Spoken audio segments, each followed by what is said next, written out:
کب؟ شب قدر میں. شب قدر جو آتے ہیں کوئی 23 کو کرتا ہے، کوئی 27 کو کرتا ہے، بہرحال شب قدر ہوتی ہے. تو اللہ فرماتا ہے ہم نے شب قدر میں قرآن کو نازل کیا. اچھا شب قدر جو ہے وہ تو رمضان میں ہے. پھر اللہ فرماتا ہے شہر رمضان انزل فیہ القرآن، رمضان کا مہینہ وہ ہے جس میں ہم نے قرآن مجید کو نازل کیا. تو اب قرآن مجید جو ہے وہ رمضان میں نازل ہوا اور شب قدر میں نازل ہوا. یہ بات طے ہو گئی.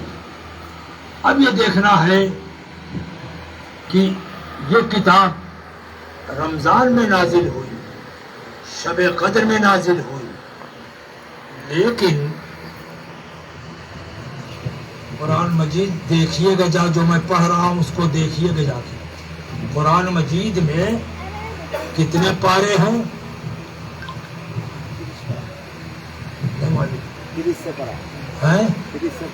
30 پارہ. اور سورے کتنے ہیں؟ 114 سورے ہیں، 30 پارے. ہر سورے میں آپ کو یہ لکھا ملے گا کہ یہ سورہ مکی ہے، یہ سورہ مدنی ہے. کیا سمجھے؟ تو اللہ تو فرماتا ہے ہم نے قرآن مجید کو نازل کیا ہے شب قدر میں. تو یہ مکی اور مدنی سورے کہاں سے آ گئے؟ اور کیا کبھی دیکھیے گا جا کے. تو مکی اور مدنی جو سورے ہیں وہ آپ سمجھے نہیں. اللہ فرماتا ہے انا انزلناہ فی لیلۃ القدر، شب قدر میں ہم نے قرآن مجید کو نازل کیا. لیکن کہاں نازل کیا؟ نبی کے اوپر نہیں، رسول کے اوپر نہیں، بلکہ اللہ نے قرآن مجید کو شب قدر میں نازل کیا ہے.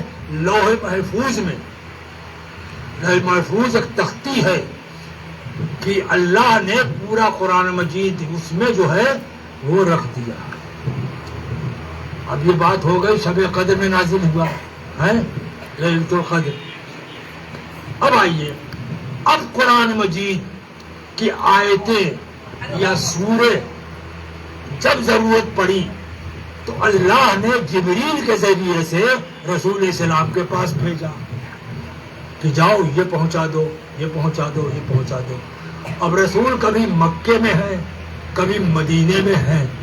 تو اب کیا ہوا، جو سورہ مکے میں آیا اس کو مکی لکھا گیا، اور جو مدینے میں آیا اس کو مدنی لکھا گیا. یہ ہے قرآن مجید کا نزول. صلوات پڑھیں. اللہم صلی علی محمد وآل محمد. اور آپ کو بتاؤں کہ اللہ فرماتا ہے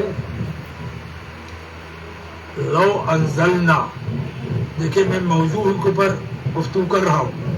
لو انزلنا ھذا القرآن علی جبل لرأیتہ متشدیا من خشیۃ اللہ. یہ حدیث نہیں، یہ آیت ہے قرآن مجید کی. اللہ فرماتا ہے کہ اگر میں اس قرآن مجید کو پہاڑ کے اوپر نازل کر دیتا تو پہاڑ ٹکڑے ٹکڑے ہو جاتا. اب سمجھ میں آیا قرآن مجید کتنا وزنی ہے کہ پہاڑ برداشت نہیں کر سکتا. یہ تو محمد کا قلب تھا کہ ان کے اوپر قرآن مجید نازل ہوا اور انہوں نے اس کو برداشت کیا. پہاڑ برداشت نہیں کر سکتا، لیکن ان کا قلب جو ہے اس نے برداشت کر لیا. اب آئیے، جب قرآن مجید جو ہے پہاڑ پہ اگر نازل ہو تو ٹکڑے ٹکڑے ہو جائیں. لیکن بھائی ہم نے تو دیکھا ہے کہ قرآن مجید کے کئی حصے ہوتے ہیں. ایک بڑا قرآن مجید ہے، ایک اس سے چھوٹا ہے، ایک اس سے چھوٹا ہے، اور ایک بالکل تعویذ کے جیسا ہے. جو تعویذ جیسا ہوتا ہے پورا قرآن ہے. اس کو کیا کرتے ہیں کہ ماں باپ بچے کے گلے میں ڈالتے ہیں برکت کے لیے. ہے؟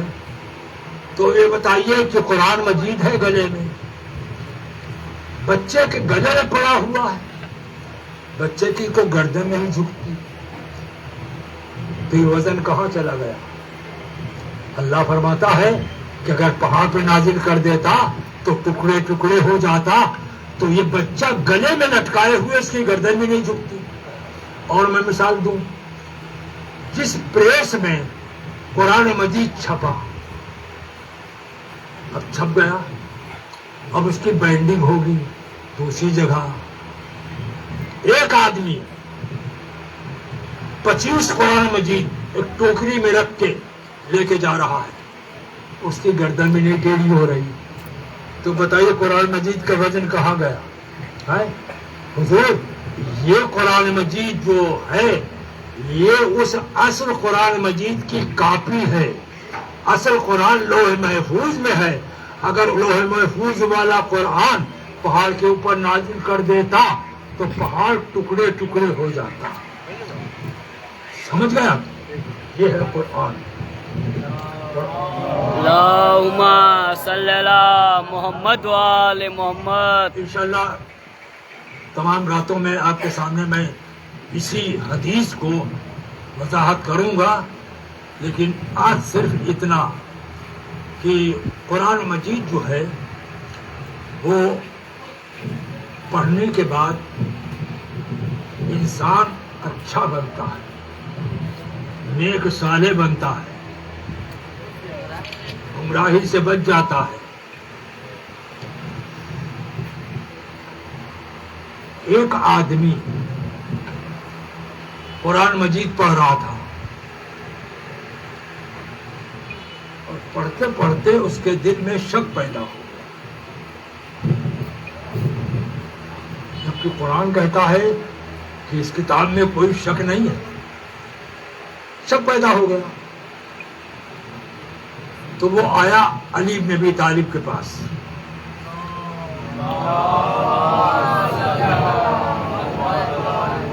جو باب مدینۃ العلم ہے، ان کے پاس آیا اور آنے کے بعد کہنے لگا یا علی میں قرآن پڑھ رہا تھا اور قرآن پڑھتے پڑھتے میرے دل میں شک پیدا ہو، کہا قرآن شک کو نکال دیتا ہے، تم کو شک پیدا ہو گیا؟ کہا کہ ہاں۔ کہا کیسے؟ کہا قرآن مجید میں ہے، آیت میں پڑھ رہا ہوں، وَسَأَلْ مَنْ أَرْسَلْنَا مِنْ قَبْلِكَ أَجَعَلْنَا مِنْ دُونِ الرَّحْمَنِ آلِهَةً يَعْبُدُونَ۔ یعنی اللہ کہہ رہا ہے کہ اے میرے حبیب، میرے رسول، تم پہلے والے رسولوں سے پوچھو، رسول تو آخری رسول ہے نا، اس سے پہلے جتنے گئے رسول کتنے؟ 313 ہیں، تو 312 رسول جو پہلے جا چکے۔ اب اللہ فرماتا ہے اس رسول سے کہ تم پہلے والے رسولوں سے پوچھو کہ اللہ نے تم سے کس چیز کا عہد پیمان لیا تھا، اور اللہ کے علاوہ کیا کسی غیر کی عبادت کی جا سکتی ہے؟ تو اس کا سوال یہ تھا کہ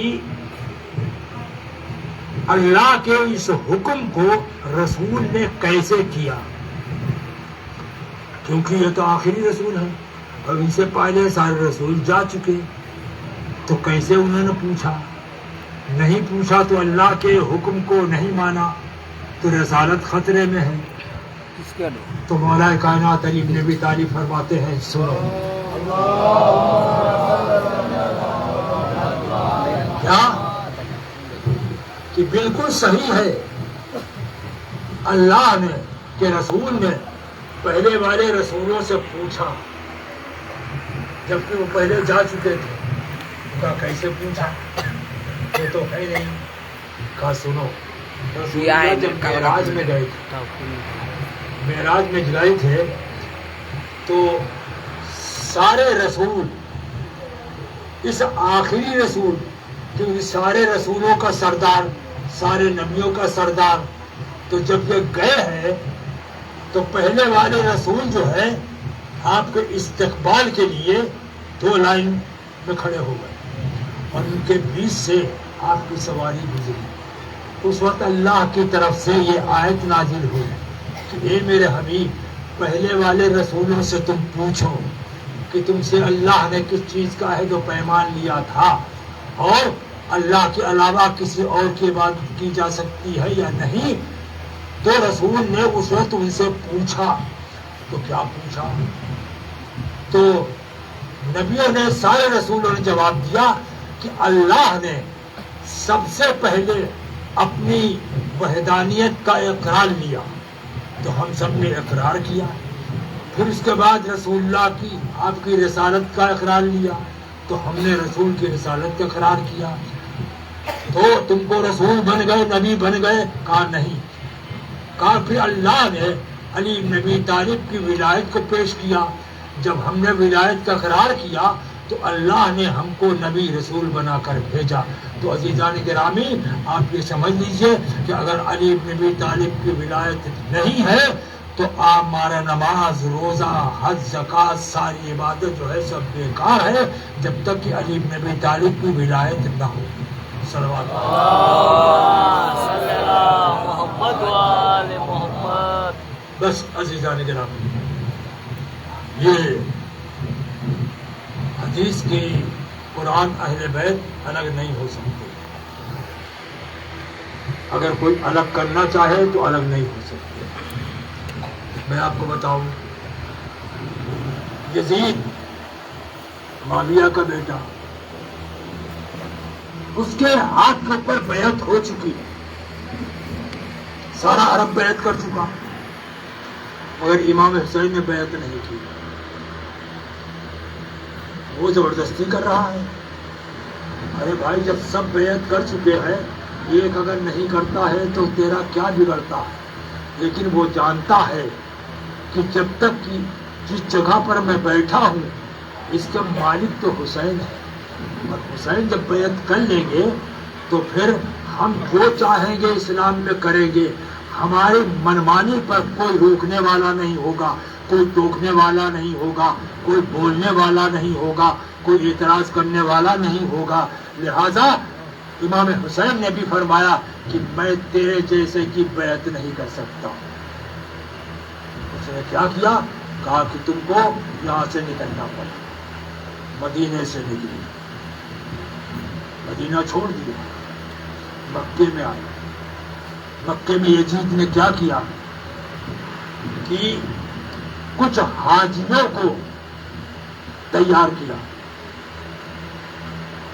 کہ تم لوگ خنجر تلوار احرام باندھو اور اندر چھپا لو اور جب حسین طواف کر رہے ہوں تو ان کو شہید کر دینا. پتہ نہیں چلے گا کس نے مارا کس نے, ہمارے اوپر الزام نہیں آئے گا. امام حسین السلام کو یہ پتہ چلے گا. وہ اگر معاویہ کا بیٹا ہے تو حسین علی بن ابی طالب کے بیٹے ہیں. حسین نے کیا کیا کہ حج کو عمرے سے بدل دیا اور وہاں سے مکے سے نکل گیا. سوچنے کی بات ہے کہ ساری دنیا حج کرنے کے لیے مکے میں آ رہی ہے اور حسین نواز رسول جو ہے وہ مکے کو چھوڑ کر جا رہا ہے. یعنی ہر دماغ سوچنے کے اوپر مجبور ہو گیا ہے کہ آخر بات کیا ہے کہ نواز رسول جو ہے بغیر حج کیے ہوئے یہاں سے چلے گئے. تو پتہ چلے گا کہ یزید نے ایسا پلان بنایا تھا کہ حسین کو شہید کر.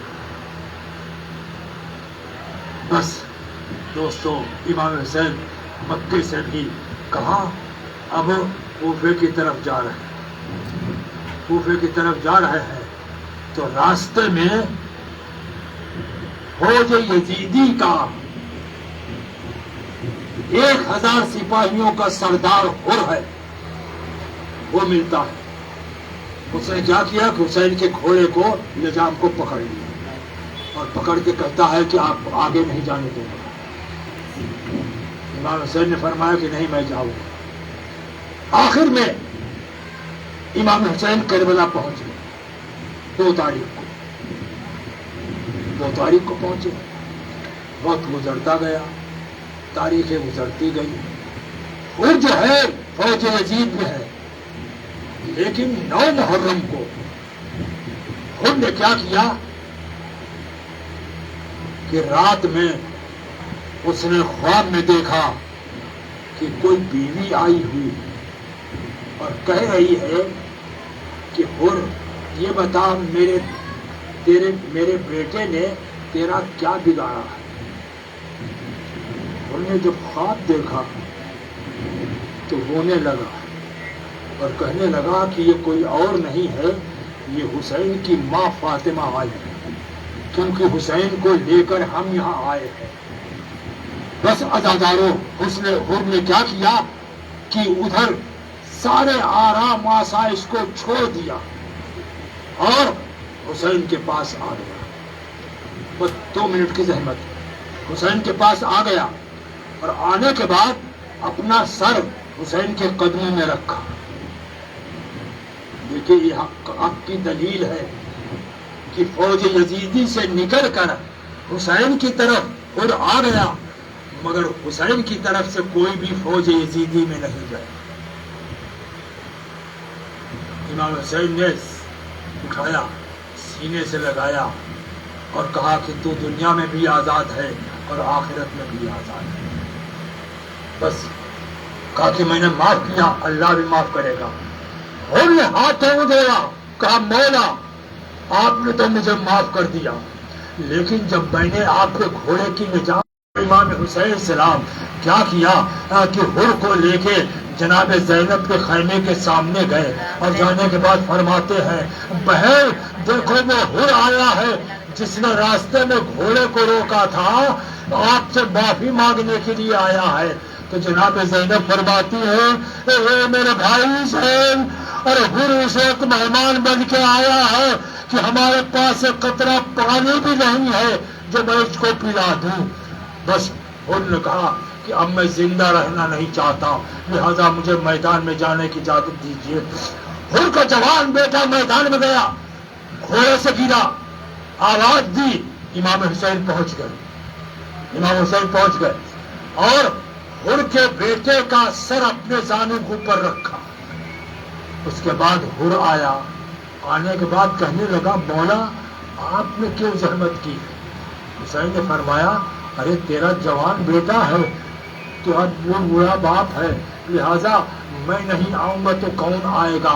کیا تو اپنے بیٹے کا سر زانوں کے اوپر رکھے گا؟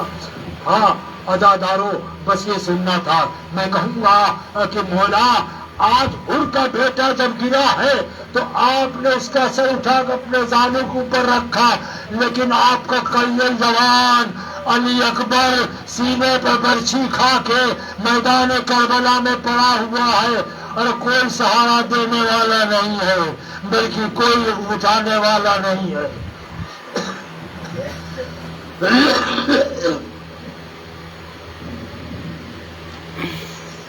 ربنا تقبل منا انك انت السميع العليم واخر دعوانا ان الحمد لله رب العالمين۔ پروردگارہ اس ذکر کو قبول فرمانا، جتنے فرش اعضاء کے اوپر بیٹھے ہوئے ہیں ان سب کی حاجتوں کو پورا کرنا۔ پروردگارہ ان عزاداروں کی حفاظت فرمانا، مظلوم کربلا کا غم جو منا رہے ہیں اللہ ان کی توفیقات میں اضافہ فرمانا، بیماروں کو شفا عطا فرمانا، جہاں جہاں بھی عزاداری ہو رہی ہے مظلوم کربلا کی ان سب کی حفاظت فرمانا، دشمنوں کے شر سے محفوظ رکھنا، ہم سب کا خاتمہ اہل بیت کی محبت کے اوپر ہو۔ پروردگارہ ہم سب کے اعمال ایسے ہوں کہ اہل بیت فرما دے کہ ہاں یہ ہمارے ہے۔ ربنا تقبل منا انك انت السميع العليم واخر دعوانا ان الحمد لله رب العالمين۔